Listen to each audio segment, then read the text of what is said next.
अस्सलाम वालेकुम व्यूअर। आज लेक्चर नंबर 13 पे हैं, मे बी 13 पे हैं। आप लेक्चर की तरतीब देख लीजिएगा। लेक्चर नंबर 13 पे हम लोग देखना चाह रहे हैं कि हमारे जो वेक्टर है, हम लीनियरली इंडिपेंडेंट और डिपेंडेंट्स की बात कर रहे थे। यहाँ पे एक मोस्ट इंपॉर्टेंट थ्योरम है लीनियर डिपेंडेंट्स ऑफ वेक्टर के वेक्टर लीनियर डिपेंडेंट। तो यहाँ पे consider P vector each have an component. P vector हैं, एन कंपोनेंट हैं। अगर n जो है वो लेस देन p हो तो फिर हम कहते हैं कि इसका एग्जांपल ये है कि then the vector are linearly dependent, वो लीनियरली डिपेंडेंट कन्फर्म होता है। आप ये समझ लें, यहाँ से मैं इसके एग्जांपल के तौर पे ये लेता हूँ, आप इसको देखें। ये वेक्टर है, इसके p कंपोनेंट मीन कि इसके देखें यहाँ कितने कंपोनेंट है, 1 2 3 हैं। p के मतलब 3 हैं इसकी रोज़, और इसके n कंपोनेंट इसके कितने, 1 2 और 3 हैं। 1 2 और 3 कंपोनेंट हैं और 3 ही इसकी रोज़ हैं। तो ये ज़रूरी नहीं है कि ये लीनियरली इंडिपेंडेंट है, लेकिन ये लीनियरली इंडिपेंडेंट और डिपेंडेंट हो सकता है। लेकिन अगर यूँ हो कि कंपोनेंट हों, जैसे हम यहाँ पे कहते हैं कि इसके रोज़ हैं 3, लेकिन जो कंपोनेंट हैं मीन कॉलम जो हैं इसके जो बन रहे हैं वो कम है। मतलब ये कि अननोन देखें इससे 3 हैं, तो फिर अब अननोन 3 और नोन जो हैं वो जो इक्वेशनें दी हुई हैं वो ज़्यादा हों, तो उस केस में हम पहले ही कह देते हैं कि ये लीनियरली डिपेंडेंट है। तो अगेन मैं इस स्टेटमेंट को रिपीट कर देता हूँ। यहाँ पे आप इसको देखें, कंसिडर पी वेक्टर मीन के आपके पास p रोज़ बन रही हैं, ईच हैव एन कंपोनेंट, और उनके कंपोनेंट जो हैं यानी कि x1 x2 x3 up to xn, यानी उतने ही हैं जितने रोज़ हैं। इफ़ n अगर लेस देन p हो, अगर n जो है नंबर ऑफ़ कंपोनेंट जो हैं वो कम हों p से, तो फिर हम कह देते हैं कि ये लीनियरली डिपेंडेंट है। नेक्स्ट है हमारे पास बहुत ही इम्पॉर्टेंट ये है लेक्चर है अबाउट वेक्टर स्पेस।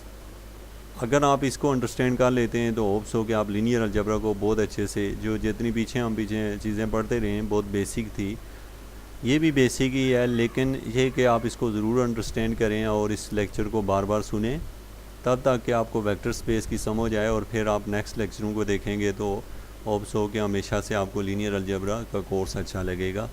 तो वेक्टर स्पेस में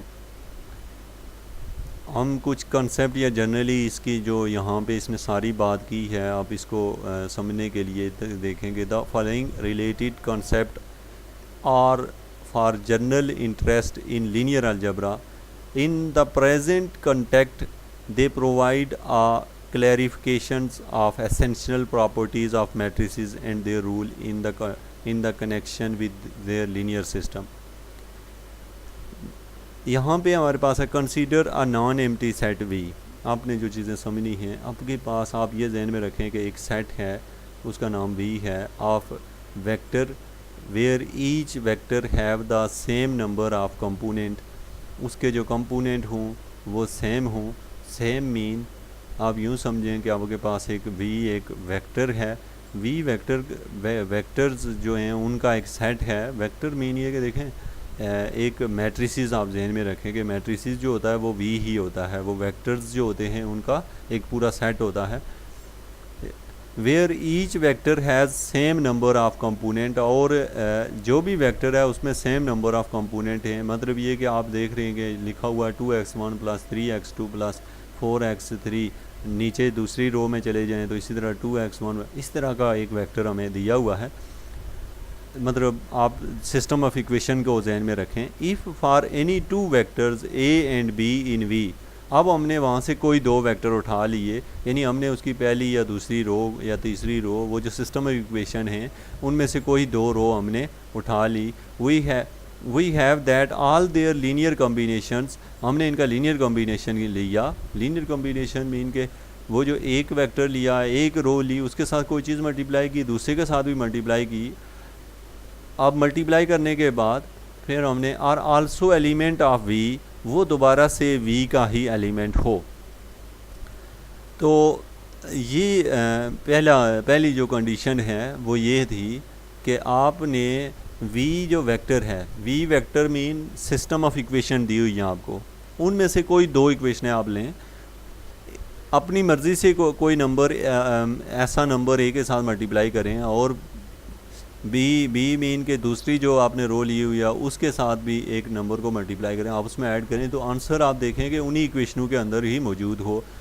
तो ये पहली कंडीशन है। E and further more a and b satisfy the law, ये लॉज जो हैं 3A 3C 3D and 4 in section 3.7.1, हमने जो लॉज ऊपर देखे हैं, ये हमने जितने थ्योरम्स हैं, जो लॉज हैं हमने देखे हैं, ये सेटिस्फाई करना चाहिए। As well as any vector A B C in V satisfy 3B in then V is a vector space। अब यहाँ पे note that there are we wrote law 3 and 4 section 7.1 in lower case letter A B C which is over notation for vector, या हम vector की notation के लिए ABC को use करें।